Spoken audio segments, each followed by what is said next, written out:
إن الحمد لله نحمده ونستعينه ونستغفره ونعوذ بالله من شرور أنفسنا ومن سيئات أعمالنا من يهده الله فلا مضل له ومن يضلل فلا هادي له وأشهد أن لا إله إلا الله وحده لا شريك له وأشهد أن محمدا عبده ورسوله أرسله بالحق بشيرا ونذيرا بين يدي الساعة من يطع الله ورسوله فقد رشد ومن يعص الله ورسوله فقد غوى فإنه لا يضر إلا نفسه ولا يضر الله شيئا نسأل الله ربنا تبارك وتعالى أن يجعلنا ممن يطيعه ويطيع رسوله ويتبع رضوانه ويجتنب سخطه فإنما نحن به وله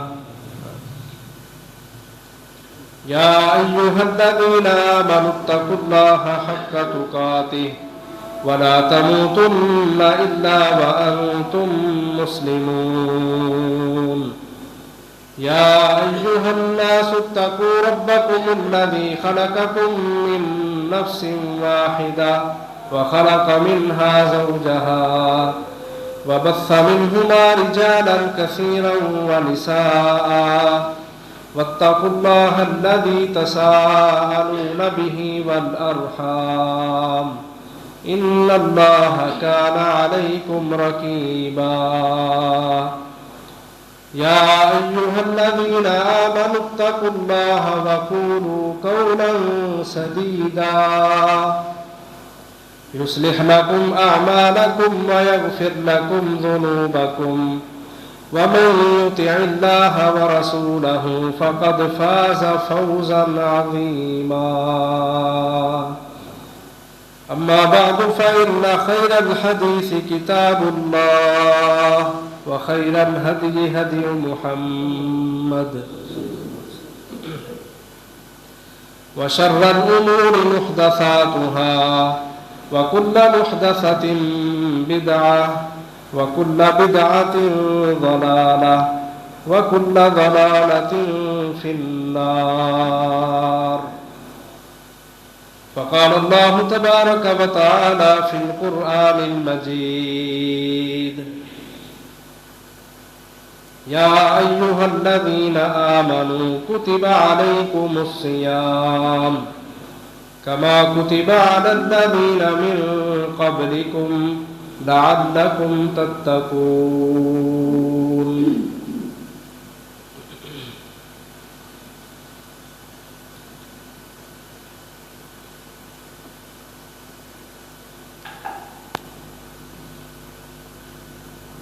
اللہ احکم الحاکمین نے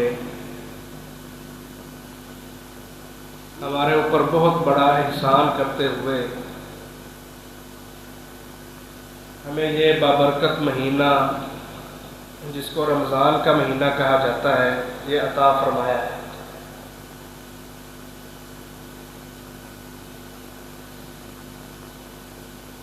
یہ انسان کی ہدایت کا جتنا بھی بندوبست ہوا ہے وہ اسی مہینے کے اندر ہوا ہے۔ اللہ تعالیٰ نے جب آدم علیہ السلام کو زمین پہ اتارا تھا تو اللہ تعالیٰ نے کہا تھا کہ میری طرف سے تمہارے پاس ہدایت پہنچے گی، تو اللہ تعالیٰ نے اپنے اس وعدے پہ عمل کرتے ہوئے 1.25 لاکھ کے قریب پیغمبر دنیا میں بھیجے، آسمانی کتابیں اور صحیفے بھی اتارے۔ عیسیٰ علیہ السلام سے لے کر ہمارے پیارے پیغمبر جناب محمد الرسول اللہ صلی اللہ علیہ وسلم تک 550 سالوں کا فاصلہ ہے۔ 5